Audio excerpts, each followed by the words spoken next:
Oke, ini kayaknya slide terakhir. Jadi proses ide itu seperti apa? Ya, ini ada kira-kira ada high level step-nya lah ya untuk mendefine atau menjawab pertanyaan yang ada menggunakan data itu ya. Jadi yang pertama kita lakukan adalah data collection ya.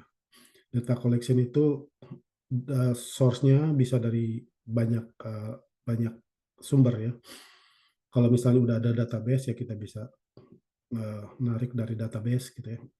Atau kita bisa bikin API, narik dari uh, uh, page tertentu, bisa juga dari CSV file, dari web scraping, macam-macam lah tergantung problem yang mau kita solve ya. Toolsnya biasanya sih SQL atau MySQL untuk yang relationship database atau NoSQL. Kalau big data biasanya sih udah pakai ke NoSQL. Misalnya yang sering dipakai di sini adalah InfluxDB atau MongoDB seperti itu ya. Kemudian pakai Python juga, uh, misalnya dengan Pandas atau untuk scraping pakai Beautiful Soup atau ada statistician atau data science yang lebih prefer pakai R gitu ya, terutama yang dari akademik, biasanya mereka lebih cenderung pakai R. Kemudian setelah kita dapat datanya, kita masuk ke data cleaning, kita bersihin datanya gitu ya. Kalau ada missing values, itu gimana kita handlingnya? Apakah di remove, apakah di fill in, istilahnya diisi dengan uh, data artificial data. Cara pengisiannya itu apakah pakai average, pakai max, pakai min, pakai mode, banyak ya, tergantung problem yang mau kita selesaikan atau kita solve. Kemudian uh, mungkin ada duplicate di data itu, kita kita harus duplicate, remove duplicate-nya. Kalau ada outliers, kita kita um, address juga outliers itu, kita mau apain, kita mau cap atau kita mau remove, macam-macamnya tergantung uh, problemnya juga. Jadi tidak tidak setiap outliers itu treatmentnya sama, tergantung apa yang kita uh, akan kerjakan. Kemudian correcting data types, labeling, segala macam itu. Karena kalau misalnya data type-nya nggak cocok, kalau data type itu mungkin ini dicatat juga karena ini konsep data types ini penting juga. Misalnya data itu nanti ada di sampel yang akan saya sampaikan.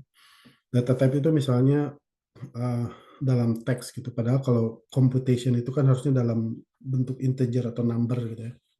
Jadi kalau misalnya data type-nya nggak dibenerin dulu, uh, formula matematikanya itu jadi nggak jalan karena kan misalnya operation operation matematik itu perkalian, pengurangan itu kan harus numbers bukan teks gitu ya. Nah itu juga harus diperhatikan. Kemudian setelah datanya bersih gitu ya, kita masuk ke data transformation. Uh, Biasanya kita scale DT-nya. Kalau misalnya data itu skalanya tidak tidak sama, misalnya ada data yang kolom yang satunya itu uh, umur, misalnya age ya, kan age orang paling maksimal 80-90 tahun gitu atau range segitulah. Dan di kolom berikutnya ada misalnya salary atau gaji. Gaji kan bisa puluhan juta atau berapa gitu. Range itu beda gitu. Nah, sebelum kita um, pakai data itu kita harus scaling dulu karena uh, apa namanya, banyak model di machine learning itu kalau datanya udah scale itu dia lebih kerjanya lebih bagus, itu lebih optimal. Kemudian ada juga istilahnya encoding kategorikal gitu ya. Jadi misalnya apa ya, ada data jenis um, golongan darah misalnya. Kan golongan darah itu ada A, B, O gitu ya. Nah, itu kita harus encode karena komputer tidak tahu uh, apa namanya numerical seperti apa namanya teks seperti itu. Jadi harus kita encode ke dalam numbers biasanya.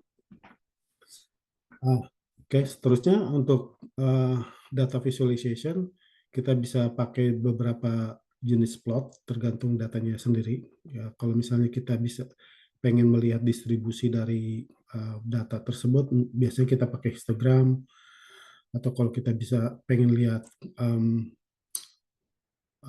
apa namanya outliers, kita pakai box plot. Kalau kita pengen lihat correlation dari